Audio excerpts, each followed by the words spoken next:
Welcome to Park Circle and day 10 of Discmas devotionals.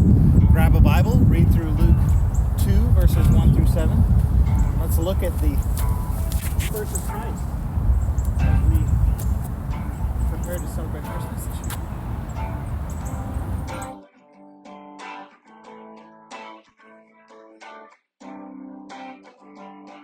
Where Matthew was crisp and to the point, Luke gives us a little bit more historical detail.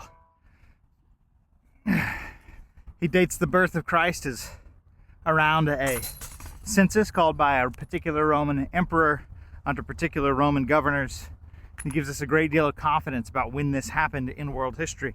In the passage, we see that this registration and taxation was part of God's perfect plan to take Joseph, who was living in Nazareth in the Galilee of the Gentiles, and take him back to his hometown, which was Bethlehem, the city of David. In this way, we see the Lord setting up fulfillment of his prophecies, that the Messiah would be a light shining out of Nazareth, and also be born in the city of David, that is Bethlehem, a ruler to come. How amazing! We properly rejoice in all the ways that the Lord has fulfilled his promises to his people. And we should. God ends up using the will and promises of empires in order to bring about the perfect fulfillment of his promises. That Jesus would be born a son of David from Nazareth, but in Bethlehem.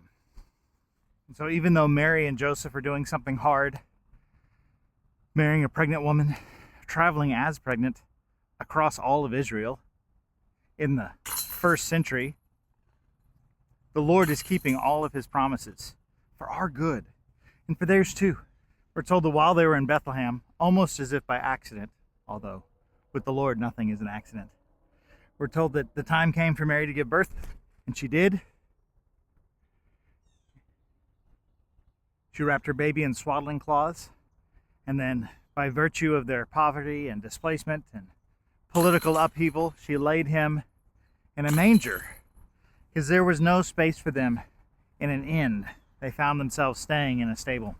And so, without fanfare or great proclamation, but rather through a great deal of hardship and adversity, the promised Messiah, Jesus, the Son of God, is born into the world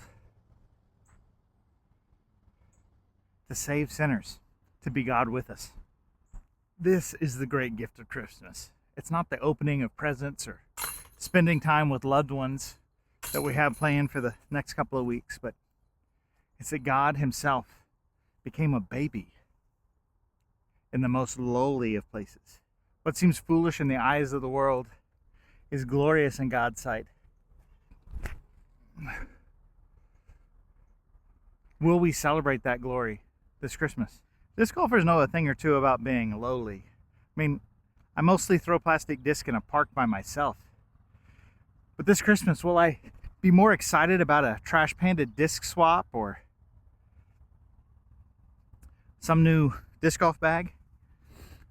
Or will I remember that Christ himself has come, God as man, to save sinners? It seems like such a dumb question as to not even be worth asking. And yet, that's where the temptation will lie for some of us. To enjoy God's earthly gifts more than his eternal gifts, more than God himself. So this Christmas, let's do better. Let's rejoice in Christ. Let's meditate on God's promises to save his people. I hope to see you again tomorrow.